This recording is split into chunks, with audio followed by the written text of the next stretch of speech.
Elle a été expulsée enceinte par un millionnaire qui a nié l'enfant. Elle a eu faim, a été humiliée et traitée d'intéressée. Mais des années plus tard, le bébé non désiré est revenu millionnaire. Et devant tout le monde, il a dit quelque chose qui a détruit son père. Si cette histoire vous intéresse, n'oubliez pas de vous abonner à notre chaîne et dites-nous de quelle ville vous nous regardez. Nous continuons. C'était une après-midi étouffante de janvier à Mont-Blanc, petite ville de province dans les Alpes françaises, lorsque Sophie Dubois reçut la nouvelle qui allait changer sa vie à jamais. Le cabinet du docteur Marianne, la seule gynécologue de la ville, semblait plus petit que jamais, et les murs blancs paraissèrent se refermer autour d'elle, tandis que la médecin prononçait les mots qu'elle redoutait tant d'entendre. « Sophie, le test est positif. Vous êtes enceinte d'environ 6 semaines. » Sophie, à 24 ans, sentit le sol se dérober sous ses pieds. Ce n'était pas possible. Elle et Rémi s'étaient séparés il y avait presque un mois, après 2 ans d'une relation marquée par des hauts et des bas, des promesses vides et des déceptions constantes. Une relation qui, selon sa mère, Madame Louise, ne mènerait à rien de bon. « Vous êtes sûr, docteur? Il ne peut pas y avoir une erreur. Le test sanguin est très précis, Sophie. Vous attendez un enfant. » La jeune institutrice de l'école municipale sortit du cabinet en état de choc. Les rues pavées qu'elle connaissait depuis l'enfance lui semblaient désormais un labyrinthe hostile. Comment annoncerait-elle la nouvelle à Rémi, qui avait déjà clairement indiqué qu'il ne voulait plus aucun lien avec elle? Comment affronterait-elle sa mère, une veuve dévote qui a toujours prôné la morale et les bonnes mœurs? Et pire encore, comment gérerait-elle les regards et les chuchotements des habitants d'une ville où tout le monde connaissait la vie de chacun? Rémi Martin était le fils du propriétaire de la plus grande entreprise minière de la région.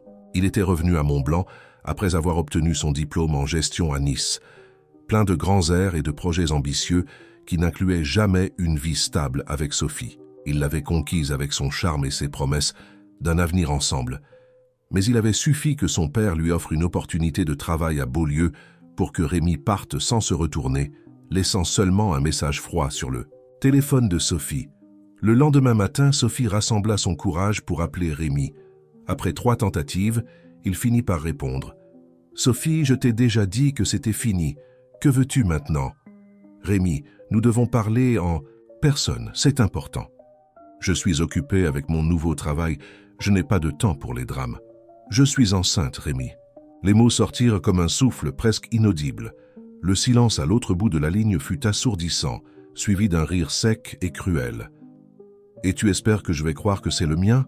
Pour l'amour du ciel, Sophie, nous avons rompu. Fais ce que tu veux avec cette grossesse, mais ne compte pas sur moi. » L'appel prit fin avant que Sophie ne puisse répondre. Les larmes vinrent instantanément, mais avec elles surgit aussi une détermination qu'elle ne savait pas posséder. À ce moment-là, Sophie décida qu'elle affronterait tout seule. Son enfant ne serait pas rejeté par un père qui n'en voulait pas, ni ne serait un motif de honte ou de regret. Les jours suivants furent difficiles. Madame Louise, en apprenant la grossesse de sa fille, passa 2 jours dans le silence comme si elle était en deuil. Quand elle parla enfin, ses mots furent tranchants. « J'ai toujours su que ce garçon ne valait rien. Maintenant tu es marquée, Sophie, une mère célibataire. Dans cette ville, qu'est-ce que les gens vont dire? Maman, s'il te plaît, j'ai besoin de ton soutien maintenant. Mon soutien, tu l'as toujours eu, mais n'attends pas que je sois heureuse de cette situation. Tu aurais pu avoir un avenir tellement différent. » À l'école où Sophie enseignait, la nouvelle se répandit rapidement. Les collègues enseignantes se partageaient entre regards de pitié et conversations chuchotées dans les couloirs. Les parents d'élèves commencèrent à se demander si une femme dans sa situation devrait enseigner à leurs enfants. La directrice, Madame Augustine, une femme stricte et traditionnelle, convoqua Sophie pour une conversation dans son bureau. « Sophie, vous savez que j'ai toujours admiré votre travail, mais je reçois beaucoup de plaintes des parents. Ils s'inquiètent de l'influence que vous pourriez avoir sur les enfants. » « Influence? Je suis enceinte, je n'ai pas commis de crime. Vous êtes jeune et vous ne comprenez pas comment ces choses fonctionnent dans une petite ville. Peut-être serait-il préférable que vous preniez un congé jusqu'à ce que la situation se résolve. » « La situation ne va pas se résoudre, directrice. Je vais avoir un enfant et je vais l'élever avec dignité. et je vais continuer à travailler parce que mon enfant aura besoin de moi plus que jamais. Sophie. Sortie du bureau le cœur lourd, mais avec une certitude, elle ne permettrait pas que les préjugés la vainquent. Dans les semaines suivantes, les regards désapprobateurs dans la rue, les chuchotements à l'église et les messages indirects sur les réseaux sociaux devinrent sa routine. La petite Mont-Blanc, avec ses rues étroites et ses traditions enracinées, semblait être devenue une prison. C'est pendant cette période difficile que Sophie trouva une alliée inattendue. Madame Joséphine, une femme de près de 80 ans, qui vivait seule dans une maison colorée au bout de la rue. Connue dans la ville comme une femme excentrique, Madame Joséphine avait été sage-femme dans sa jeunesse et était respectée, malgré sa personnalité forte et indépendante. « Ma fille, laisse-les parler. Les mots sont comme le vent, ils passent et ne laissent pas de traces, à moins que tu ne le permettes, » dit Madame Joséphine, offrant à Sophie une tisane de camomille lors d'un après-midi particulièrement difficile. « J'ai déjà vu beaucoup de jeunes femmes dans ta situation se relever et élever leurs enfants avec dignité. Et j'ai vu beaucoup de ces langues de vipères ensuite demander des faveurs à ces mêmes femmes qu'elles avaient jadis jugées. » Les paroles de Madame Joséphine furent un baume pour Sophie.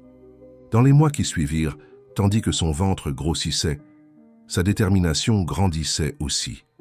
Elle affronta les plaintes à l'école avec professionnalisme, impressionna la directrice avec de nouveaux projets pédagogiques et commença à préparer une petite chambre dans sa maison pour l'arrivée du bébé. Sophie découvrit qu'elle attendait un garçon.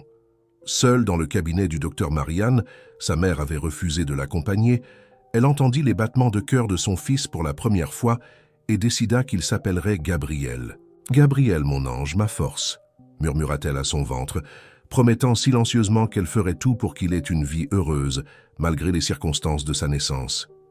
Pendant ce temps, à Beaulieu, Rémi poursuivait sa vie comme si rien ne s'était passé. Par l'intermédiaire d'amies communes, Sophie apprit qu'il était fiancé à une jeune femme d'une famille riche de la capitale régionale. La nouvelle fit mal, mais pas autant qu'elle l'aurait cru. L'amour qu'elle avait ressenti pour Rémi avait été remplacé par une indifférence protectrice, un mécanisme de défense pour aller de l'avant. Au 7e mois de grossesse, Sophie reçut une lettre d'un cabinet d'avocats de Beaulieu. Rémi offrait une somme mensuelle pour l'entretien de l'enfant, à condition que Sophie signe un document renonçant à toute revendication future et acceptant de ne pas impliquer son nom dans l'éducation de l'enfant.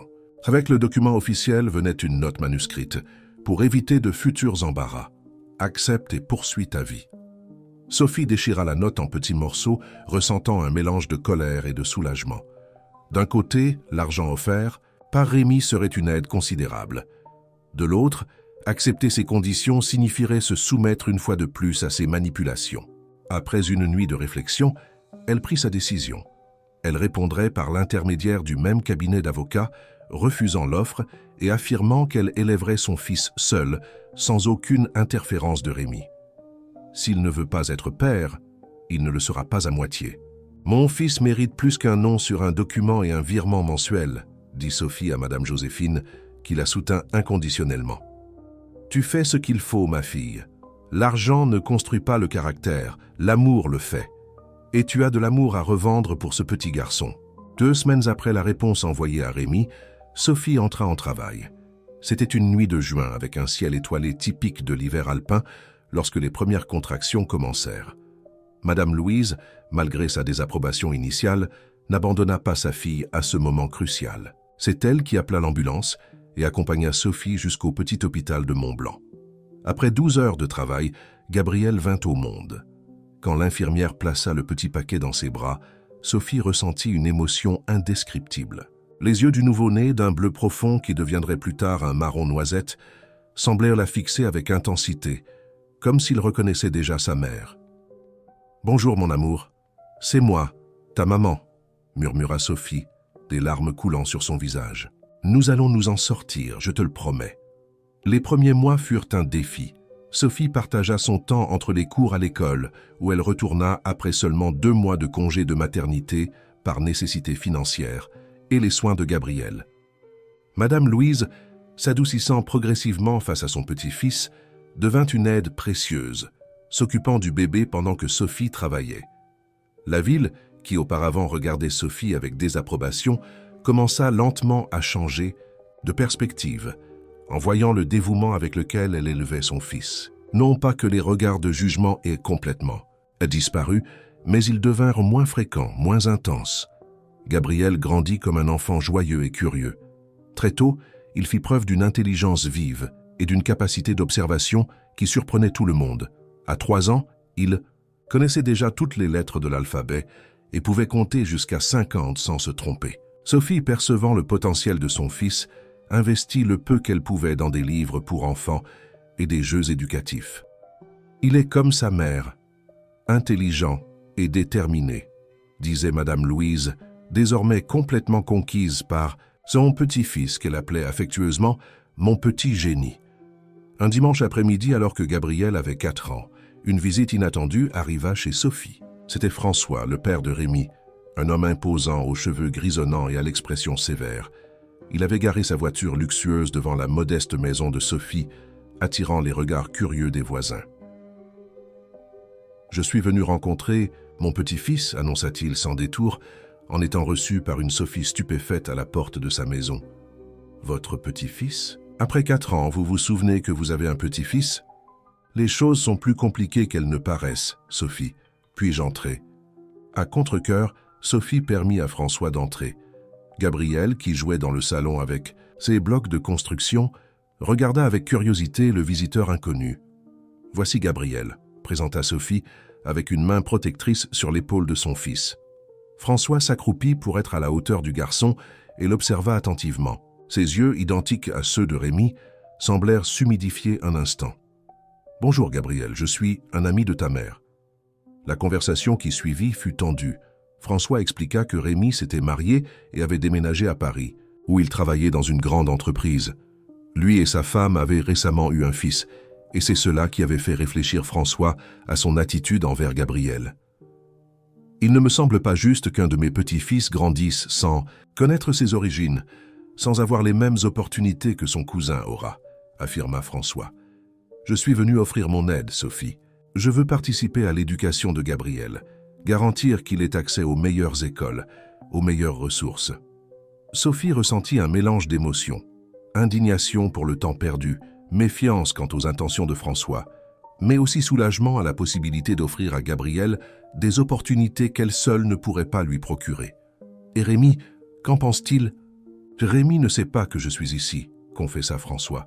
« Il a choisi de suivre un autre chemin et je respecte sa décision. Mais je ne peux pas ignorer l'existence de mon petit-fils. Je ne rajeunis pas, Sophie, et je ne veux pas quitter ce monde sans faire ce qui est juste. » Après de longues conversations et négociations, Sophie accepta de permettre à François de jouer un rôle dans la vie de Gabriel, avec des conditions claires. Elle continuerait à être la seule responsable des décisions importantes et Rémi ne serait mentionné que lorsque Gabriel serait assez âgé pour comprendre complètement la situation. Avec l'aide financière de François, Gabriel fut inscrit dans une école privée renommée de Mont-Blanc, où il se distingua rapidement, comme l'un des élèves les plus brillants. À 6 ans, il montrait déjà une affinité particulière pour les mathématiques et les sciences, résolvant des problèmes qui défiaient des enfants beaucoup plus âgés. La présence de François dans la vie de Gabriel apporta des changements significatifs, mais aussi de nouveaux défis. Certains parents de la nouvelle école, connaissant l'histoire de Sophie, tenaient leurs enfants éloignés de Gabriel, craignant une sorte de mauvaise influence. Les enfants, comme toujours, pouvaient être cruels dans leur innocence. « Mon père dit que tu n'as pas de père », commenta un camarade pendant la récréation, faisant revenir Gabriel à la maison les yeux pleins de larmes et de questions. Sophie, qui avait toujours été honnête avec son fils d'une manière adaptée à son âge, expliqua patiemment que les familles existent sous différentes formes et que l'amour qu'elle avait pour lui était plus que suffisant. Mais les questions de Gabriel devinrent plus fréquentes et plus spécifiques à mesure qu'il grandissait. « Pourquoi Papy François ne vient nous rendre visite que quand tu n'es pas là, maman ?» demanda Gabriel un jour, après une visite de son grand-père. Sophie réalisa qu'elle ne pouvait plus retarder la vérité. Dans une conversation délicate, adaptée à la compréhension d'un enfant de 7 ans, elle expliqua à Gabriel que son père, le fils de François, avait choisi de ne pas faire partie de leur vie. Elle expliqua que cela ne diminuait en rien la valeur de Gabriel en tant que personne et que beaucoup d'enfants grandissaient heureux avec seulement leur mère. Gabriel absorba l'information avec une maturité surprenante pour son âge. Au lieu de se révolter ou de s'attrister, il sembla accepter la situation avec une sérénité qui émut Sophie. « C'est bien, maman. Je t'ai toi, mamie Louise et papy François. Et j'ai aussi madame Joséphine, qui me donne toujours des biscuits quand on va lui rendre visite. » La relation entre Gabriel et François se renforça avec le temps. Le grand-père, initialement formel et distant, se laissa conquérir par le charisme et l'intelligence de son petit-fils. Ses cadeaux, qui au début n'étaient que des jouets coûteux, furent progressivement remplacés par des livres de sciences, des kits d'expérience et, quand Gabriel eut 8 ans, son premier ordinateur. C'est avec cet ordinateur que Gabriel découvrit sa véritable passion. Avec une curiosité insatiable, il commença à explorer le monde de la programmation, d'abord à travers des jeux éducatifs, puis, plus tard, à travers des tutoriels en ligne qu'il trouvait avec l'aide de son professeur d'informatique. « Maman, j'ai fait un programme qui dessine des formes sur l'écran », s'exclama Gabriel un soir, appelant Sophie pour voir sa création. C'était un programme simple mais impressionnant pour un enfant de son âge. Sophie observa l'enthousiasme de son fils avec un mélange de fierté et d'admiration.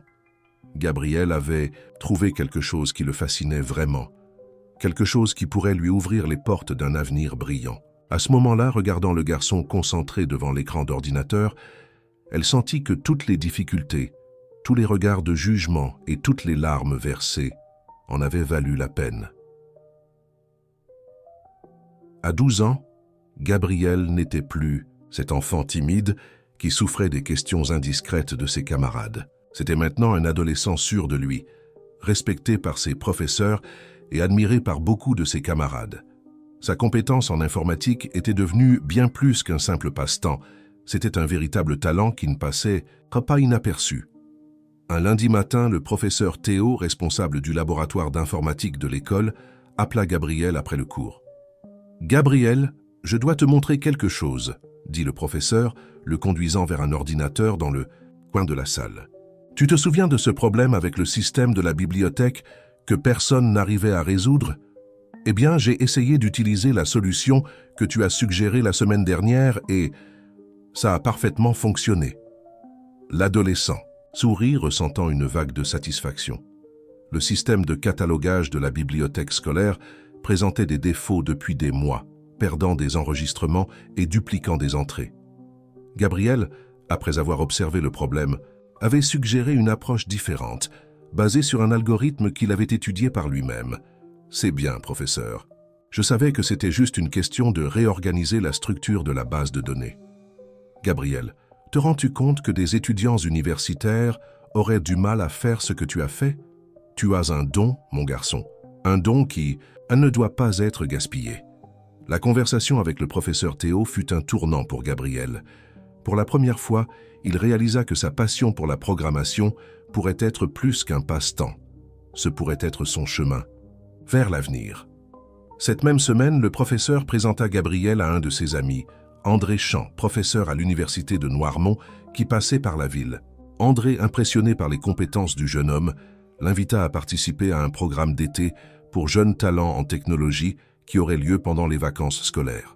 « Maman, c'est ma chance d'apprendre avec de vrais professionnels », s'exclama Gabriel, montrant la brochure du programme à Sophie. Le professeur André a dit qu'il n'accepte normalement que des lycéens, mais qu'ils vont faire une exception pour moi. Sophie regarda son fils avec un mélange de fierté et d'inquiétude. Le programme se déroulerait à Noirmont, à environ 1 heure de Mont-Blanc. Gabriel devrait rester logé à l'université pendant 2 semaines. Je ne sais pas, Gabriel. Tu n'as jamais été si longtemps loin de la maison. S'il te plaît, maman, je promets d'appeler tous les jours. Et le professeur Théo a dit qu'il viendra me rendre visite le week-end. Sophie savait qu'elle ne pouvait pas retenir son fils pour toujours. Gabriel grandissait, développait ses ailes et avait besoin d'espace pour voler. Après avoir consulté François, qui s'offrit immédiatement à couvrir tous les frais du programme, elle accepta. Les 2 semaines à Noirmont furent transformatrices pour Gabriel. Sous la direction d'André Champ et d'autres professeurs universitaires, il plongea dans un monde de possibilités technologiques qui allait bien au-delà de ce qu'il avait expérimenté jusqu'alors. Il apprit des langages de programmation plus avancés, des concepts d'intelligence artificielle et de développement d'applications mobiles. Mais l'expérience la plus significative ne fut pas seulement académique. Pour la première fois, Gabriel se retrouva entouré de jeunes qui partageaient sa passion, qui parlaient son langage, qui ne le regardaient pas comme le garçon, sans père, ou le petit-fils du propriétaire de la mine, mais simplement comme Gabriel, le prodige de la programmation. Parmi ces jeunes se trouvait Lucie Garnier, une étudiante de 16 ans de Beaulieu, qui se distinguait autant que Gabriel.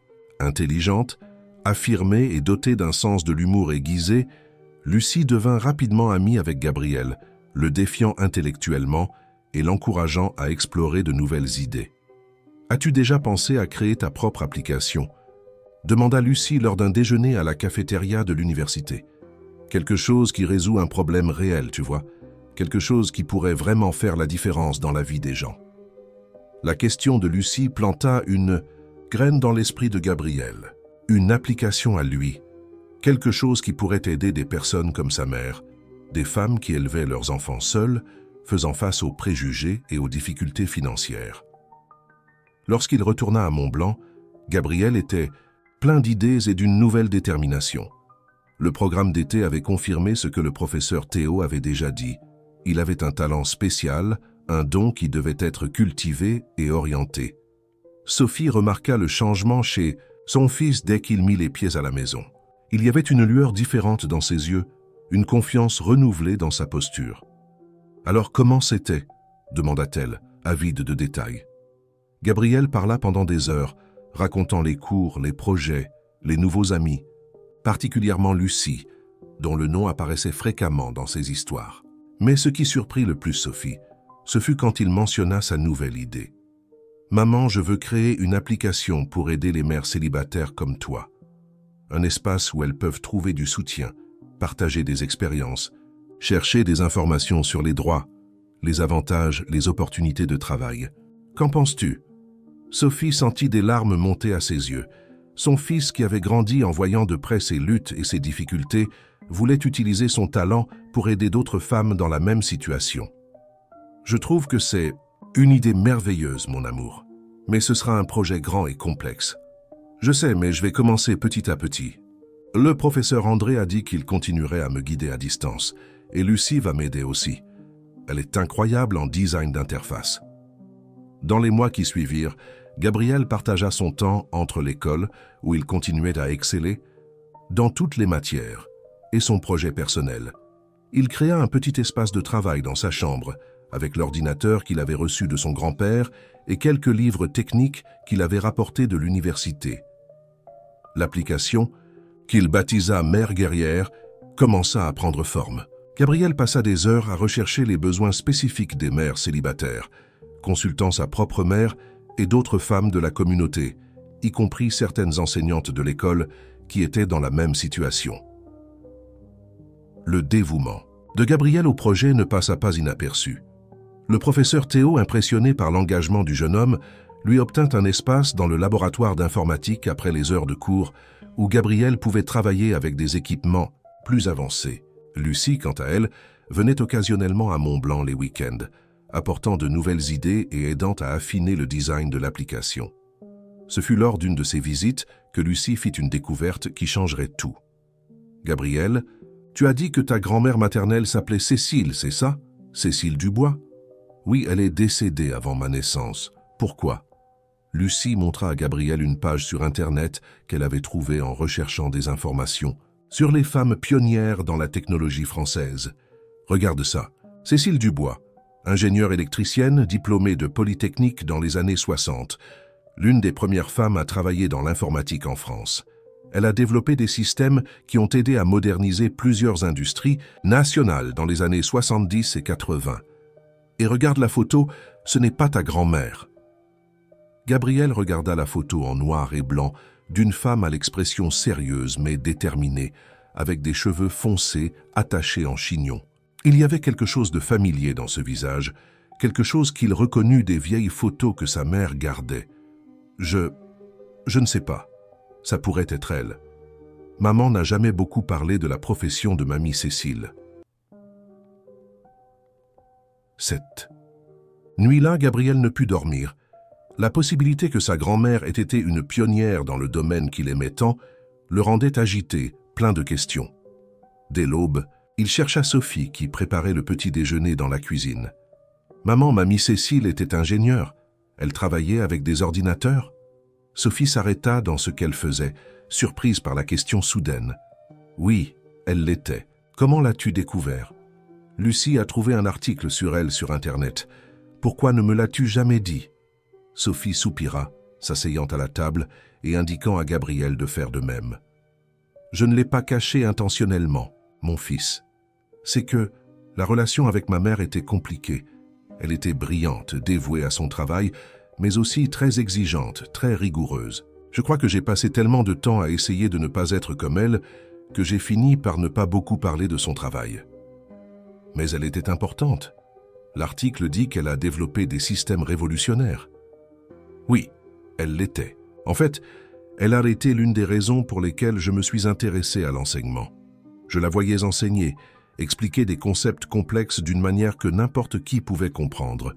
Elle avait ce don pour enseigner, c'est en plus de son talent pour l'ingénierie. La conversation avec sa mère éveilla chez Gabriel une curiosité insatiable à propos de sa grand-mère. Dans les jours qui suivirent, il rechercha tout ce qu'il pouvait sur Cécile Dubois, collectant des articles, d'anciennes interviews, des mentions dans des publications techniques de l'époque. Il découvrit que sa grand-mère n'avait pas seulement été une ingénieure talentueuse, mais aussi une inventrice. Elle avait développé un système d'automatisation industrielle qui avait été adopté par plusieurs entreprises en France et avait plusieurs brevets enregistrés à son nom. Cécile avait été une femme en avance sur son temps, affrontant les préjugés dans un domaine dominé par les hommes. La découverte concernant sa grand-mère, Cécile, éveilla en Gabriel un nouveau sens du but. Il n'était pas seulement un garçon doué pour la programmation, il était l'héritier d'un héritage d'innovation, le petit-fils d'une femme qui avait brisé des barrières et laissé sa marque dans le monde de la technologie. « Tu es en train de me dire que ma fille est devenue une référence ?» demanda Madame Louise, surprise par les découvertes de son petit-fils. Cécile a toujours été discrète concernant son travail. Elle parlait peu, voyageait beaucoup. Je savais qu'elle était importante dans son domaine, mais je n'imaginais pas qu'elle avait atteint une telle reconnaissance. Mamie, elle était incroyable. J'ai trouvé un article de 1985 qui la décrit comme « l'esprit français derrière la révolution silencieuse dans les usines nationales. Les systèmes qu'elle a développés ont augmenté l'efficacité de la production de plus de 30% dans certaines industries. Elle a toujours été brillante depuis toute petite, murmura Madame Louise avec un regard distant. Je me souviens quand nous étions enfants, elle démontait des appareils électriques pour voir comment ils fonctionnaient. Notre mère était furieuse. Gabriel sourit, imaginant sa grand-mère comme une petite fille curieuse, pas très différente de lui-même.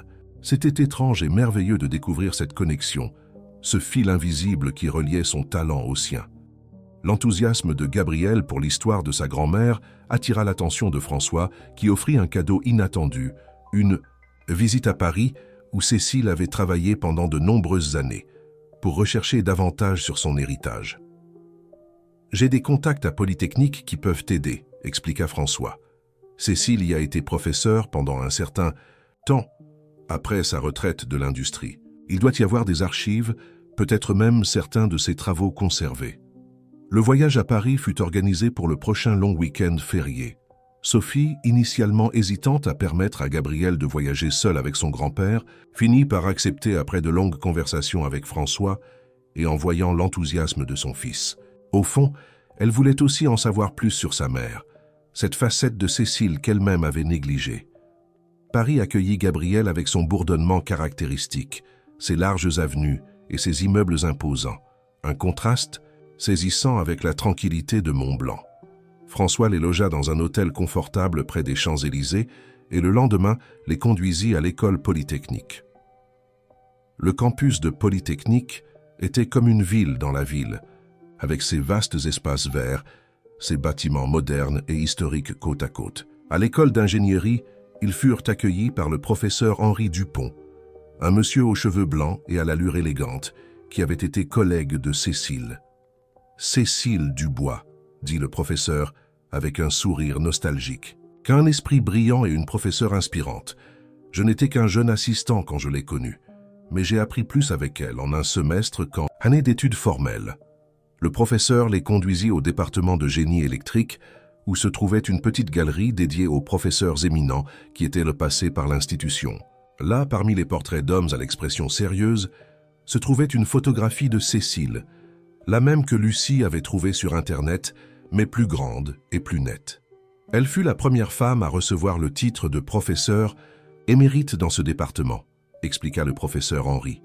Ce ne fut pas facile pour elle. Il y avait beaucoup de préjugés, beaucoup de résistance.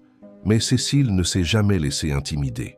Gabriel s'approcha de la photographie, étudiant attentivement les traits de sa grand-mère.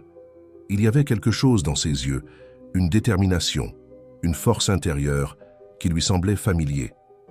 C'était le même regard qu'il voyait chez sa mère quand elle affrontait des difficultés, le même regard qu'il avait lui-même quand il se concentrait sur un problème difficile de programmation. « Professeur, avez-vous des documents sur ces travaux? Des projets, des publications, n'importe quoi ?» « Bien sûr. En fait, Cécile a laissé un fonds considérable à l'université. Venez avec moi. » Le professeur les conduisit dans une salle au sous-sol de la bibliothèque centrale où étaient conservées les archives des professeurs importants. Sur une étagère dédiée exclusivement à Cécile Dubois, il y avait des boîtes organisées chronologiquement, contenant des articles, des notes manuscrites, des projets et même quelques prototypes de dispositifs qu'elle avait développés. Vous pouvez vous sentir à l'aise pour explorer. Tout a été catalogué et numérisé, donc je peux aussi vous fournir des copies électroniques, si vous préférez. Sophie, François et Gabriel passèrent des heures dans cette salle, plongés dans l'héritage de Cécile. Gabriel était particulièrement fasciné par les carnets de notes de sa grand-mère, où elle esquissait des idées, faisait des calculs complexes et écrivait des réflexions sur ses projets. L'écriture était petite et précise, et occasionnellement il y avait des dessins détaillés dans les marges. Elle pensait visuellement, comme moi, murmura Gabriel, montrant à Sophie un carnet où Cécile avait dessiné le schéma d'un système d'automatisation. Je fais aussi ça quand je planifie un code. Sophie observa son fils avec une boule dans la gorge.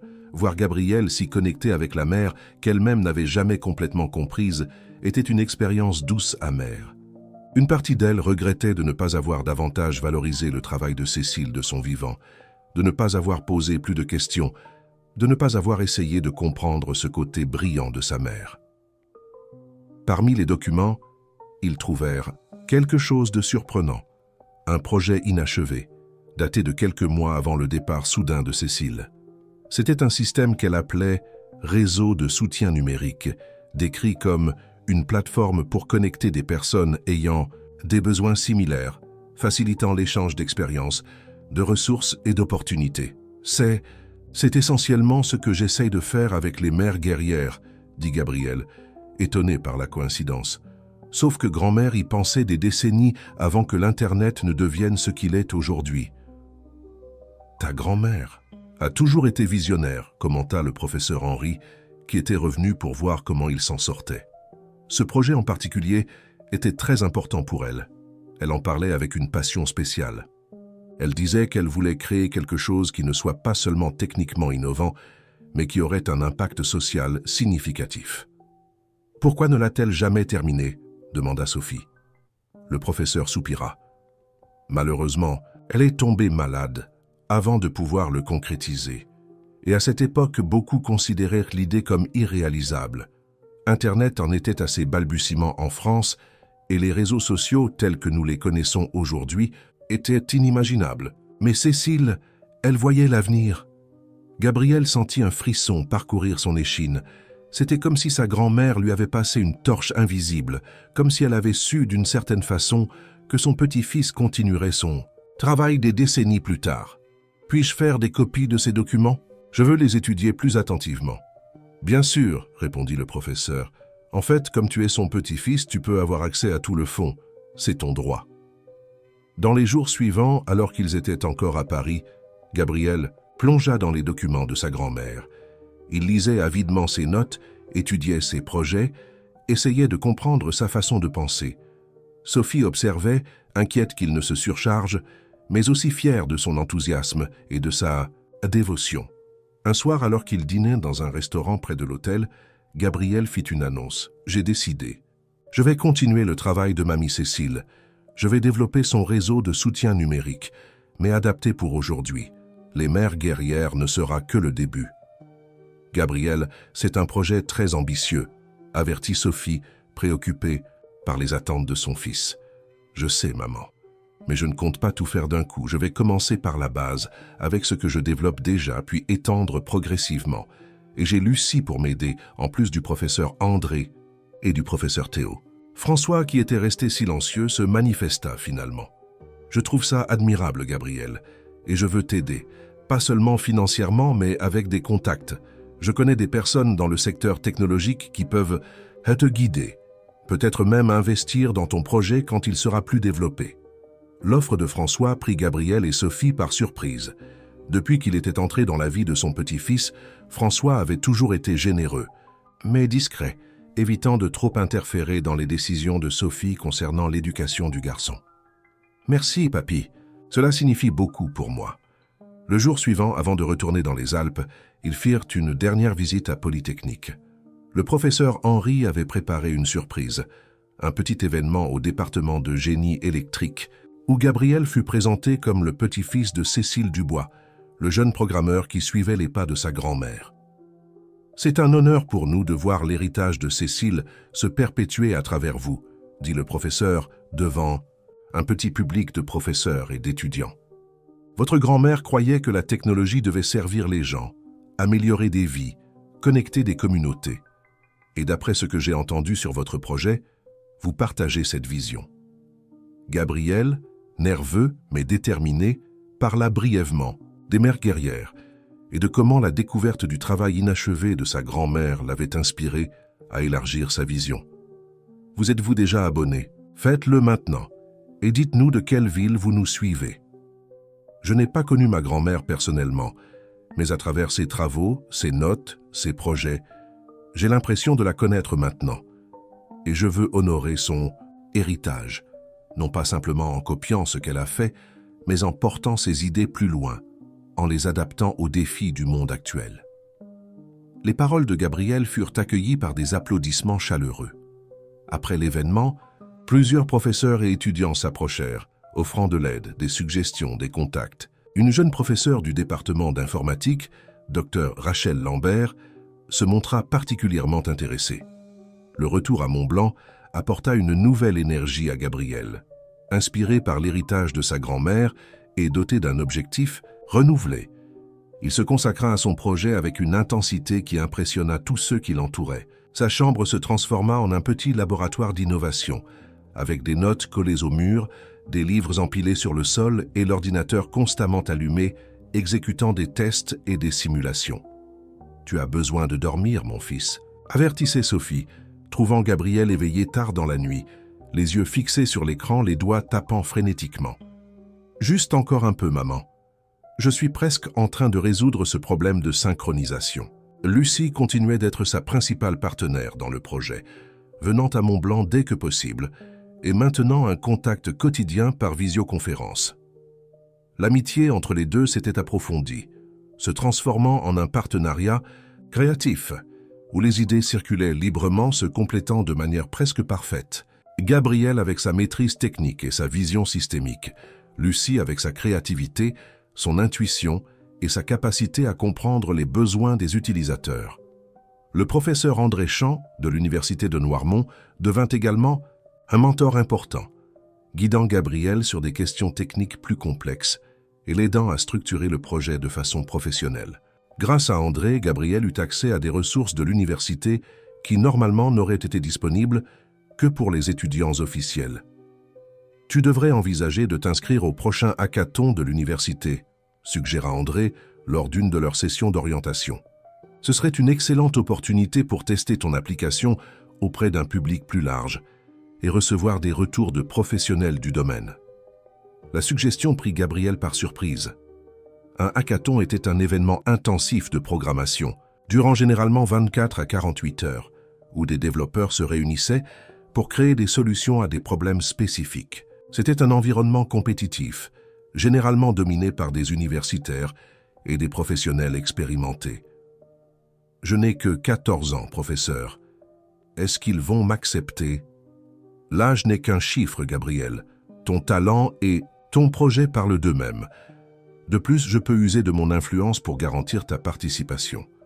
Après avoir consulté Sophie qui, malgré son inquiétude concernant l'intensité de l'événement, ne voulait pas limiter les opportunités de son fils, Gabriel décida de s'inscrire.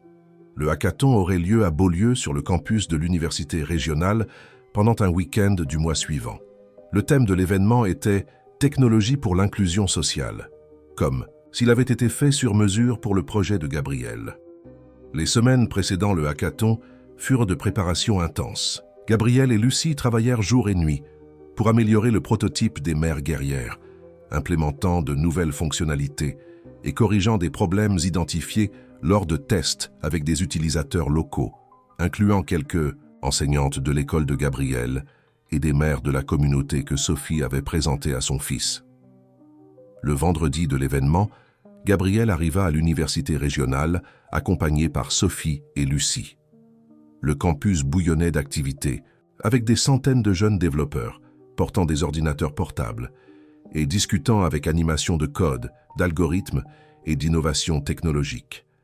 Gabriel sentit un frisson dans son ventre, en partie nervosité, en partie excitation. « Tu vas cartonner », assura Lucie percevant son anxiété. « Notre projet est incroyable, et tu es le programmeur le plus talentueux que j'ai jamais rencontré. » « Je suis d'accord avec chaque mot, » dit Sophie embrassant son fils. « Ta grand-mère serait très fière. » Après s'être enregistrés et avoir reçu leur badge, Gabriel et Lucie furent conduits dans le grand salon où le hackathon se déroulerait. De longues tables étaient disposées en rangées, chacune équipée de rallonges et de prises électriques. De grands écrans autour du salon affichaient le chronomètre officiel et des informations sur l'événement. L'un des organisateurs, remarquant la jeunesse de Gabriel, s'approcha avec curiosité. « Tu dois être Gabriel Dubois dont le professeur André a parlé, le prodige de la programmation de Mont-Blanc. » Gabriel rougit, mal à l'aise avec cette étiquette. « Je suis juste quelqu'un avec une idée que j'espère pouvoir aider les gens. » Eh bien, nous sommes impatients de voir cette idée prendre vie. Bonne chance. L'ouverture officielle du hackathon eut lieu à 18h ce vendredi-là. Les participants furent divisés en équipes. Certaines formées à l'avance, comme celle de Gabriel et Lucie, d'autres organisées sur place, et le chronomètre fut lancé. Ils auraient 36 heures ininterrompues pour développer et présenter leur projet. Les premières heures furent consacrées à la planification et à l'organisation. Gabriel et Lucie définirent des objectifs clairs pour ce qu'ils voulaient accomplir pendant l'événement.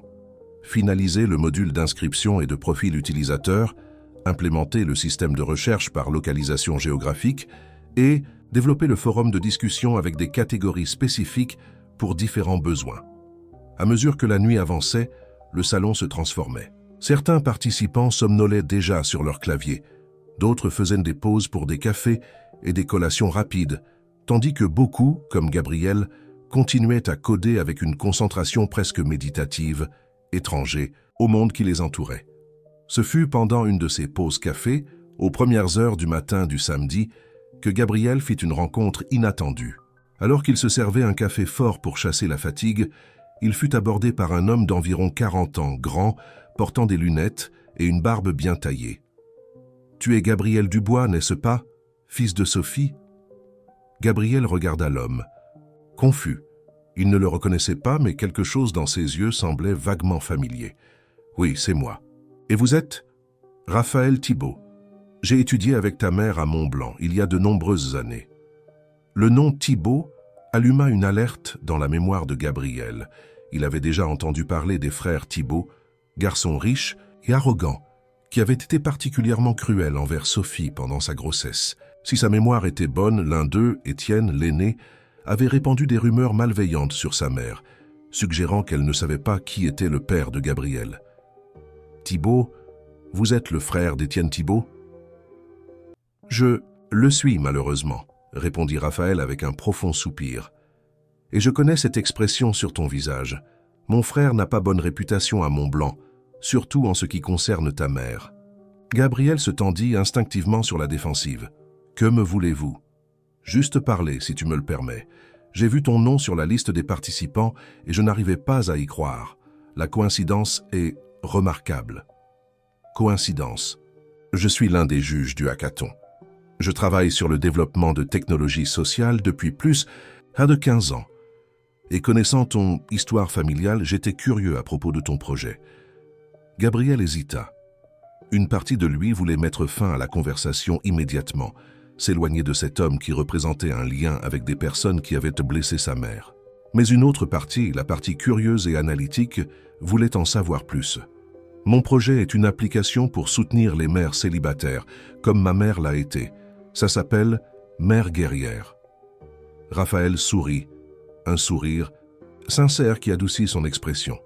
C'est extraordinaire, Gabriel, vraiment extraordinaire. Il fit une pause comme s'il réfléchissait soigneusement à ses prochaines paroles. Écoute, je sais que je n'ai pas le droit de te demander quoi que ce soit, mais j'aimerais beaucoup connaître ton projet en détail. Après la fin du hackathon, bien sûr. En tant que juge, je ne peux pas donner d'attention spéciale à une équipe pendant l'événement. Gabriel était sur le point de répondre quand Lucie apparut à ses côtés, lançant un regard méfiant à Raphaël. « Tout va bien, Gabriel ?»« Oui, tout va bien.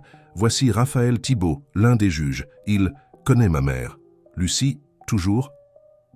Protectrice, maintint son regard évaluateur sur Raphaël tandis qu'il prenait congé, promettant de chercher Gabriel après la fin de l'événement. « Je ne lui fais pas confiance, » déclara Lucie, dès que Raphaël se fut éloigné. « Il y a quelque chose d'étrange dans son approche.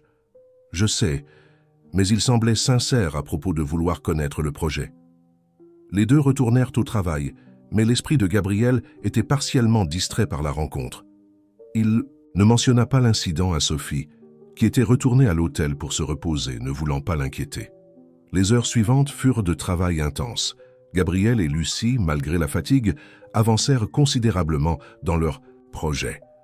L'application prenait forme de manière impressionnante, avec une interface intuitive et des fonctionnalités robustes. D'autres participants commencèrent à remarquer le travail du duo, s'approchant occasionnellement pour observer et poser des questions. Quand dimanche arriva et que le chronomètre marquait les dernières heures du hackathon, Gabriel et Lucie firent les ajustements finaux à leur présentation. Ils n'auraient que 5 minutes pour démontrer l'application au juge et expliquer son impact potentiel. « Je suis nerveux », confessa Gabriel, tandis qu'ils attendaient leur tour pour présenter. « C'est normal. Mais rappelle-toi pourquoi nous faisons cela. Ce n'est pas pour gagner un prix, c'est pour aider des personnes comme ta mère. » Les paroles de Lucie calmèrent Gabriel. Elle avait raison. La valeur réelle du projet allait bien au-delà de la compétition. Lorsque vint enfin leur moment, Gabriel monta sur scène avec Lucie, sentant le poids de tous les regards sur eux, y compris celui de Raphaël Thibault, assis parmi les juges avec une expression indéchiffrable. « Bonjour à tous, je m'appelle Gabriel Dubois et voici Lucie Garnier. Nous avons développé Mère guerrière, une application conçue pour soutenir les mères célibataires dans leur parcours. » La présentation se déroula naturellement. Gabriel expliqua les fonctionnalités techniques, tandis que Lucie soulignait le design centré sur l'utilisateur et les bénéfices sociaux. Ils démontrèrent l'application en temps réel, montrant comment une mère pourrait créer un profil, trouver des ressources dans sa région, se connecter avec d'autres mères dans une situation similaire et accéder à des informations sur les droits et les avantages. L'auditoire entier resta silencieux lorsque Gabriel conclut sa présentation, révélant que le projet avait été inspiré par l'expérience de sa propre mère et par le travail inachevé de sa grand-mère Cécile Dubois. Pendant un moment, personne ne bougea ni ne parla. Puis, comme une vague, les applaudissements commencèrent, grandissant jusqu'à devenir assourdissants. « Incroyable, simplement incroyable », commenta une juge, tout en prenant des notes sur sa tablette. « Vous avez réussi à créer une solution élégante pour un problème réel et profondément important. » Les yeux de Gabriel croisèrent ceux de Raphaël parmi les juges. L'homme n'applaudissait pas, il était immobile, avec une expression que Gabriel n'arrivait pas à déchiffrer. Était-ce de la désapprobation, de la surprise, autre chose? Les heures suivantes furent d'attente anxieuse. Après toutes les présentations, les juges se retirèrent pour délibérer tandis que les participants, épuisés mais animés, socialisaient et échangèrent des contacts. Gabriel et Lucie reçurent divers éloges d'autres compétiteurs, certains offrant même des partenariats et des collaborations futures. Finalement, les juges retournèrent dans l'auditorium. Le silence tomba sur la foule, tandis que le coordinateur de l'événement montait sur scène avec une enveloppe. Nous aimerions remercier tous les participants pour leur temps, leur dévouement et leur créativité. Tous les projets présentés aujourd'hui ont le potentiel de générer un impact positif, et ce fut l'une des décisions les plus difficiles que notre panel de juges ait jamais eu à prendre. Gabriel tint la main de Lucie, tous deux tendus par l'attente. La troisième place revient à l'équipe Ecotech, avec son application de compensation carbone. Des applaudissements polis résonnèrent dans l'auditorium, tandis que l'équipe mentionnée montait sur scène pour recevoir son prix. La deuxième place revient à l'équipe Accès pour tous, avec sa plateforme d'accessibilité pour personnes handicapées. Plus d'applaudissements, plus de sourires, plus d'attentes. Gabriel sentait son cœur battre si fort qu'il semblait que tous autour pourraient l'entendre. Et la première place, gagnante du hackathon de l'Université régionale de technologie pour l'inclusion sociale, revient à... Le coordinateur fit une pause dramatique, regardant autour de l'auditorium. L'équipe Mère guerrière, avec son application de soutien aux mères célibataires. Le monde sembla ralentir. Gabriel sentit Lucie l'embrasser, entendit les applaudissements autour de lui, vit des gens se lever pour une ovation debout, mais tout semblait distant, comme si cela se passait dans un rêve. Ils avaient gagné. Son projet, né de l'expérience personnelle de sa mère et inspiré par l'héritage de sa grand-mère, avait été reconnu comme le meilleur parmi des dizaines de propositions d'étudiants universitaires et de professionnels expérimentés. En scène, montant sur scène pour recevoir le prix, un trophée, des certificats et un chèque représentant la somme d'argent qui aiderait à financer le développement complet de l'application, Gabriel vit Sophie dans le public, des larmes de fierté coulant sur son visage. Elle était arrivée à temps pour voir l'annonce des gagnants. « Merci à tous », dit Gabriel au micro, sa voix tremblant légèrement d'émotion. « Ce prix signifie beaucoup pour nous, non seulement pour la reconnaissance de notre travail, mais parce qu'il valide l'importance de soutenir les mères célibataires dans notre société. Je veux dédier cette victoire à ma mère, Sophie Dubois, qui m'a élevé seule en affrontant d'innombrables défis, et à la mémoire de ma grand-mère, Cécile Dubois, dont le travail pionnier en technologie m'a inspiré à suivre cette voie. » La célébration qui suivit fut brève, car Gabriel et Lucie étaient épuisés après 36 heures de travail intense. Alors qu'ils se préparaient à quitter l'événement, Gabriel fut à nouveau abordé par Raphaël Thibault. « Félicitations, Gabriel. Ta victoire était absolument méritée, » dit Raphaël tendant la main. « J'aimerais savoir si nous pourrions avoir cette conversation que j'ai mentionnée auparavant. » Avant que Gabriel ne puisse répondre, Sophie s'approcha, son visage pâlissant, en reconnaissant Raphaël. « Raphaël Thibault, que fais-tu ici ?»« Bonjour Sophie, cela fait longtemps. » Raphaël semblait mal à l'aise mais déterminé. « Je suis l'un des juges du hackathon. Ton fils vient de remporter le premier prix, comme tu le sais. »« Maman, tu le connais ?» demanda Gabriel, confus par la tension palpable entre les deux. « Nous avons étudié ensemble à Mont-Blanc, » répondit Sophie sèchement. « Il y a de nombreuses années. »« Sophie, je sais que je n'ai pas le droit de demander quoi que ce soit après tout ce qui s'est passé, mais j'aimerais parler avec vous deux. C'est important. » Sophie hésita, regardant de Raphaël à Gabriel, qui observait la scène avec curiosité. « D'accord, » accepta-t-elle finalement. « Demain, Gabriel a besoin de se reposer maintenant. » Ils convinrent de se rencontrer le lendemain pour un déjeuner dans un restaurant près de l'hôtel où Sophie et Gabriel étaient logés. Lucie, qui retournerait à Beaulieu avec ses parents, promit d'appeler plus tard pour savoir comment s'était passée la rencontre. Cette nuit-là, dans la chambre d'hôtel, Gabriel questionna enfin sa mère sur Raphaël. « Qui est-il vraiment ? Maman, que s'est-il passé entre vous ?» Sophie soupira, s'asseyant au bord du lit. « Raphaël était mon ami au lycée, avant que je ne rencontre ton père. Nous étions proches, en fait. Il était différent de son frère, plus gentil, plus sensible. Mais quand je suis tombée enceinte et que ton père m'a abandonnée, la famille Thibault s'est complètement éloignée. Étienne, le frère aîné de Raphaël, a été particulièrement cruel. répandant des rumeurs horribles à mon sujet. Raphaël ne m'a jamais défendu publiquement. Il a simplement disparu de ma vie, comme tous ceux que je considérais comme des amis. Et maintenant, il veut nous parler. Après tout ce temps. Apparemment, je n'ai aucune idée de ce qu'il veut, mais je pense que nous devrions écouter. Si nous n'aimons pas ce qu'il a à dire, nous nous lèverons simplement et partirons. Gabriel acquiesça, bien qu'il ressentît un mélange confus de curiosité et de ressentiment envers Raphaël. Une partie de lui voulait défendre l'honneur de sa mère, confronter cet homme qui avait été complice par son silence.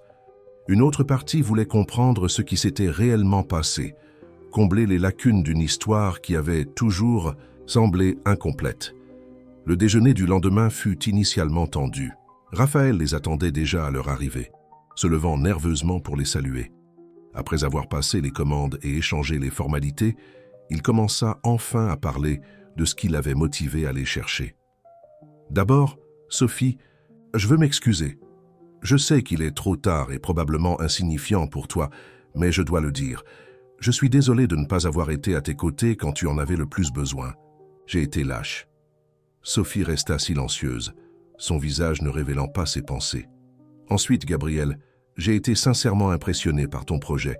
Ce n'est pas seulement techniquement excellent, mais il a un but profondément significatif. Et cela m'amène à la raison principale de cette conversation. Raphaël fit une pause, prenant une gorgée d'eau avant de continuer. Je suis directeur de l'innovation sociale chez Tech France, l'une des plus grandes entreprises technologiques du pays. Nous recherchons toujours des projets à fort potentiel, d'impact social pour investir et développer. Et je crois que les mères guerrières ont exactement ce que nous cherchons. Gabriel écarquilla les yeux, surpris. Tech France était connue pour développer certaines des applications les plus utilisées dans le pays, avec des millions d'utilisateurs. Vous offrez un investissement? Plus que cela, j'offre un partenariat complet. Ressources financières, équipe technique, infrastructure, marketing, support juridique, tout ce dont vous avez besoin pour transformer le prototype en un produit complet et le lancer nationalement. La proposition était si inattendue que Gabriel resta momentanément sans voix. Sophie, cependant, resta prudente. Pourquoi? Pourquoi ferais-tu cela pour nous, Raphaël? Est-ce une sorte de compensation? Raphaël soupira, passant la main dans ses cheveux dans un geste nerveux. Partiellement, oui. Je ne vais pas mentir, je sens que je te dois cela, Sophie. Mais ce n'est pas seulement ça, c'est aussi une bonne affaire. Le projet a son propre mérite, indépendamment de notre histoire personnelle, et il y a autre chose. Il hésita comme s'il rassemblait son courage pour continuer. Ma femme Anne a été mère célibataire pendant 5 ans avant que nous nous rencontrions. Je connais de première main les défis qu'elle a affrontés, les préjugés, les difficultés financières, l'isolement social. Une application comme les mères guerrières aurait fait une énorme différence dans sa vie. Cette révélation apporta une nouvelle dimension à la conversation. Il ne s'agissait pas seulement du passé, de réparer de vieilles erreurs. C'était aussi à propos de l'avenir, de créer quelque chose qui pourrait aider des femmes réelles dans des situations difficiles.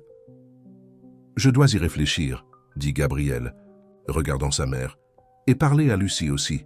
Elle est ma partenaire dans ce projet. Bien sûr, je comprends parfaitement. Je n'attends pas une réponse immédiate. Voici ma carte avec tous mes contacts. Quand vous serez prêt à en parler davantage, appelez-moi simplement. » Le reste du déjeuner fut moins tendu, avec Raphaël partageant des histoires sur d'autres projets sociaux que Tech France avait soutenus, et Gabriel parlant davantage de ses visions pour l'avenir de l'application. Sophie resta majoritairement silencieuse, observant l'interaction entre les deux avec une expression pensive. En se séparant, Raphaël tendit la main à Sophie. « Merci de m'avoir donné cette opportunité après tout. Je sais que je ne la mérite pas. » Sophie hésita un moment avant d'accepter la poignée de main. « Tu avais raison sur une chose, Raphaël. Il est trop tard pour certaines choses, mais peut-être pas pour d'autres. » Dans le train de retour à Mont-Blanc, Gabriel et Sophie discutèrent longuement de la proposition de Raphaël. L'offre était tentante, le genre d'opportunité qui se présente une fois dans une vie, mais elle apportait avec elle des complications émotionnelles et des questions pratiques importantes.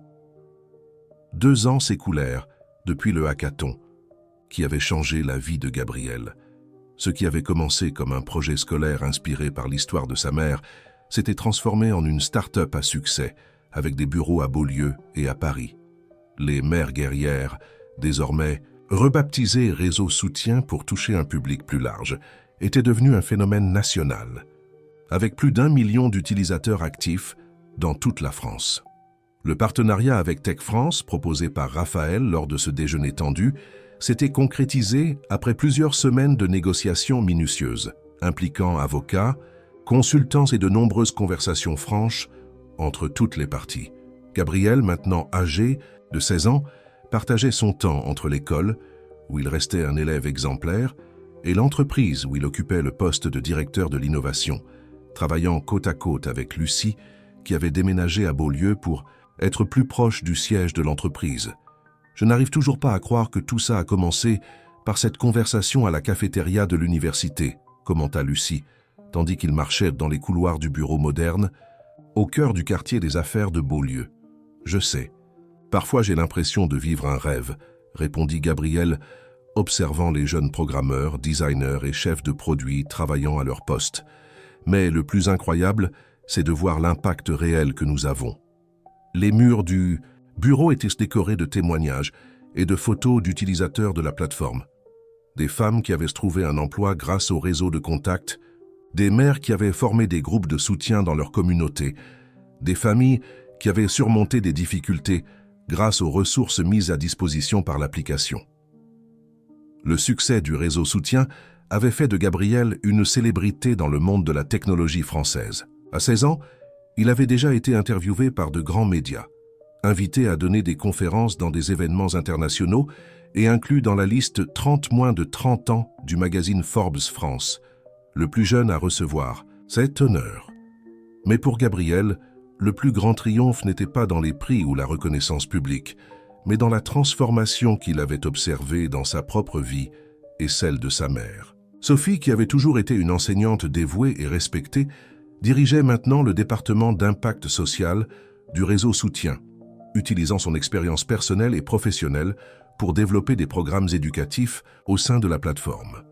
La relation entre Gabriel et son grand-père François s'était également renforcée. Le vieil homme, impressionné par le succès de son petit-fils, était devenu l'un de ses plus grands supporters, non seulement financièrement, mais aussi émotionnellement. Il visitait fréquemment les bureaux de l'entreprise, fasciné par l'énergie et l'innovation qu'il y trouvait.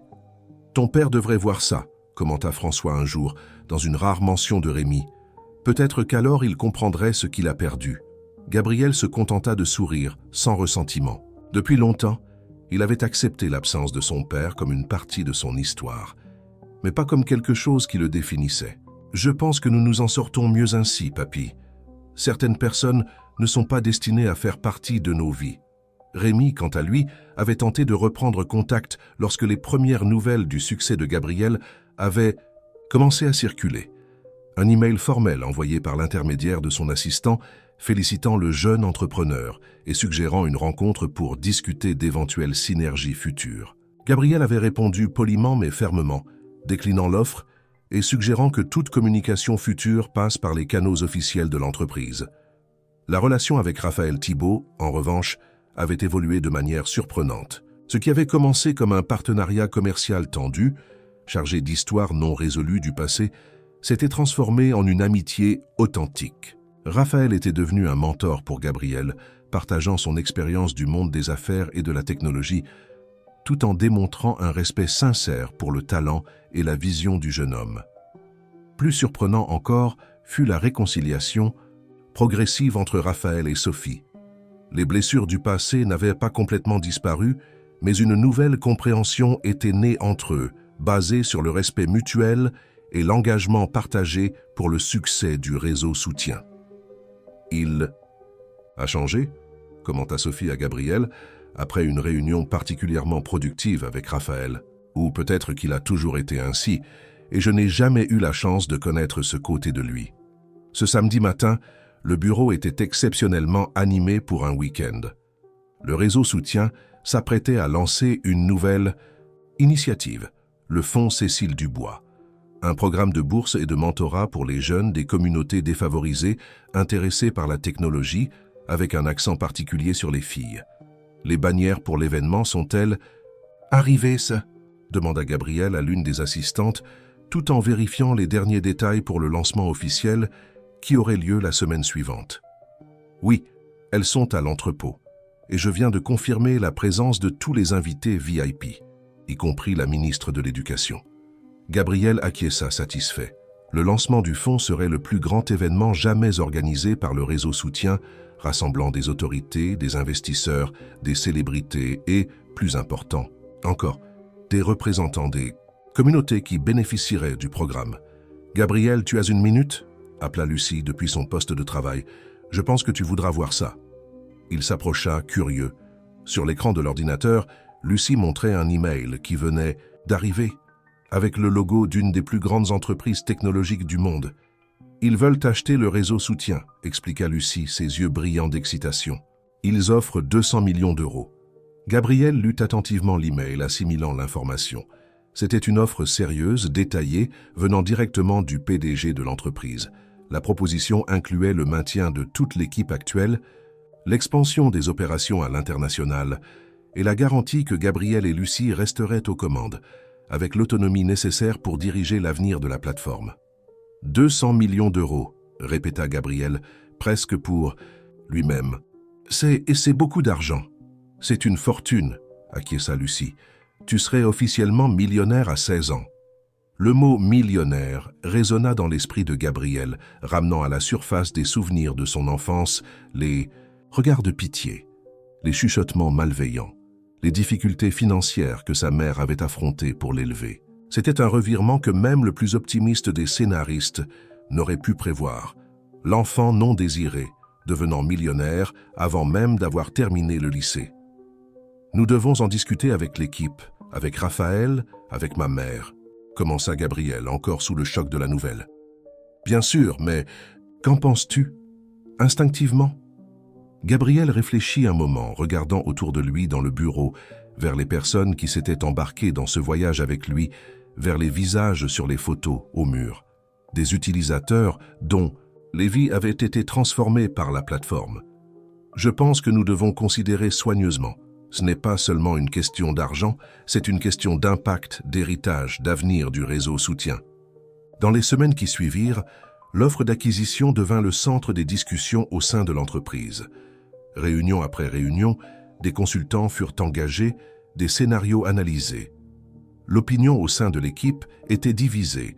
Certains voyaient l'acquisition comme une opportunité unique d'expansion mondiale et d'augmentation exponentielle de l'impact de la plateforme.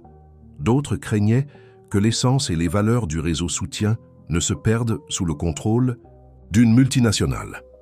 Pour Gabriel, la décision était encore plus complexe. 200 millions d'euros signifieraient une sécurité financière non seulement pour lui, mais pour sa mère, pour Madame Louise, pour tous ceux qui l'aimaient.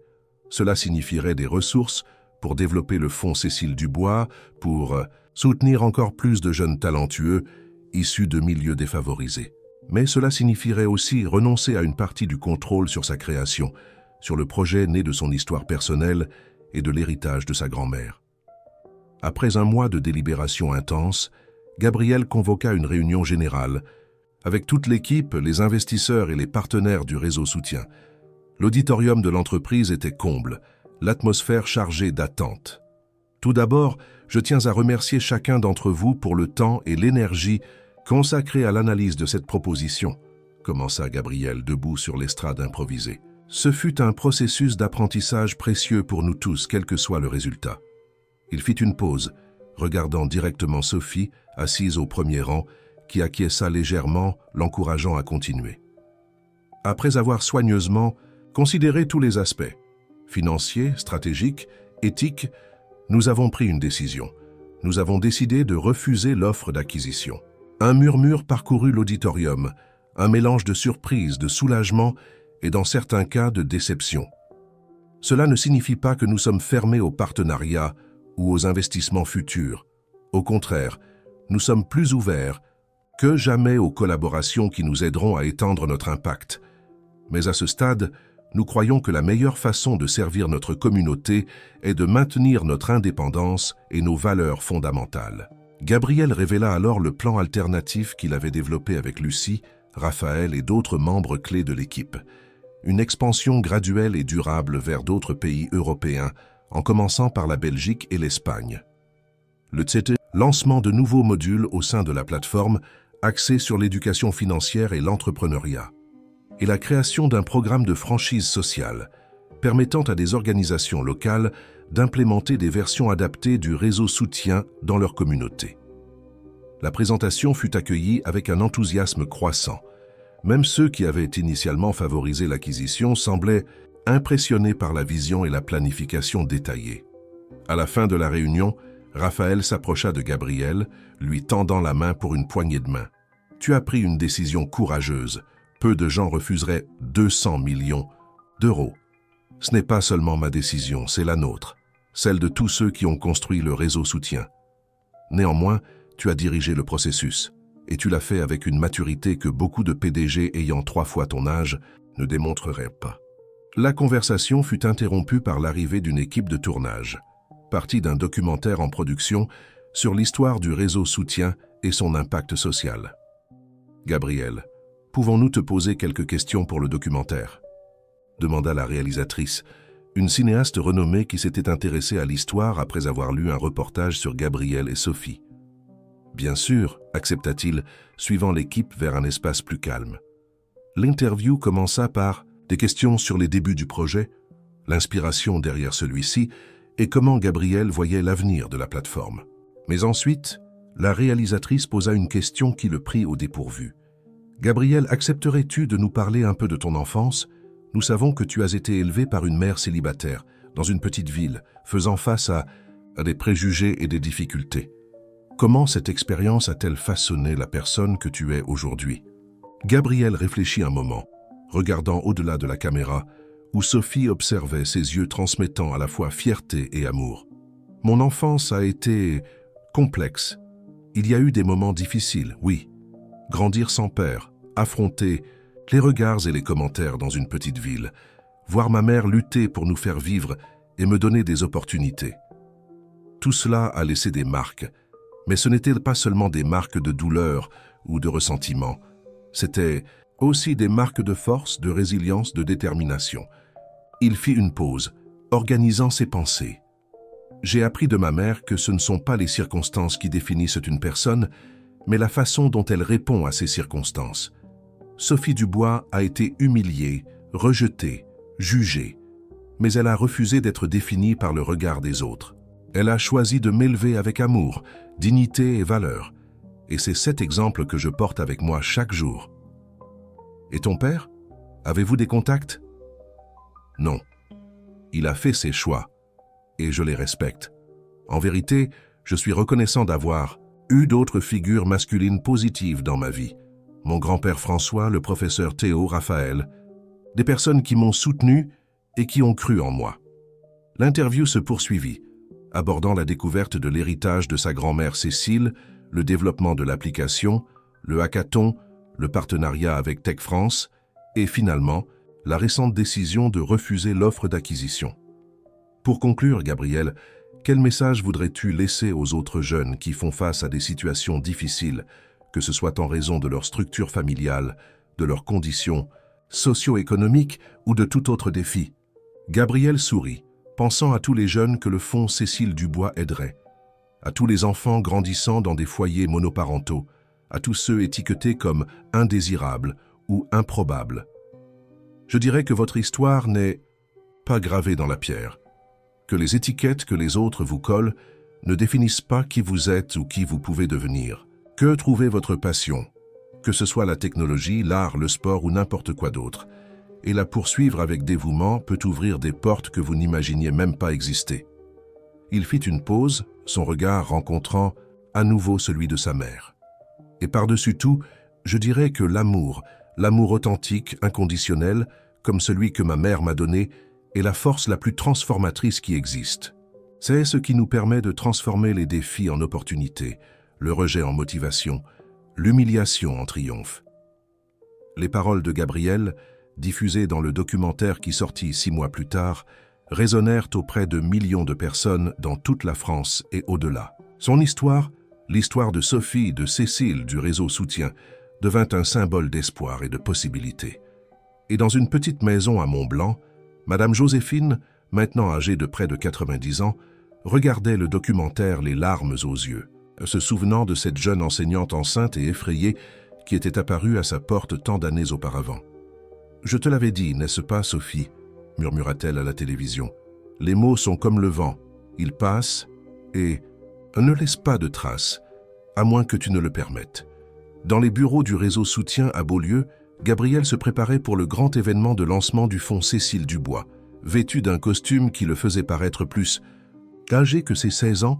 Il ajustait sa cravate devant le miroir lorsque Sophie entra dans la pièce. « Nerveux ?» demanda-t-elle, s'approchant pour l'aider avec sa cravate. « Un peu. Il y a beaucoup de personnes importantes là-bas. »« Tu as déjà parlé devant des publics plus grands et plus intimidants. »« Je sais, mais celui-ci est de spécial, c'est pour elle, pour mamie Cécile. » Sophie sourit, ses yeux brillants de larmes contenues. « Elle serait si fière de toi, Gabriel. Si fière. De nous deux, maman. De nous deux. » Mère et fils s'embrassèrent, un moment de connexion silencieuse avant l'agitation de l'événement. Puis, avec un dernier ajustement à sa cravate, Gabriel se dirigea vers la scène, où des centaines de personnes attendaient pour écouter le jeune homme qui avait transformé le rejet en révolution, l'humiliation en espoir et le statut d'enfant, non désiré en un héritage de millions.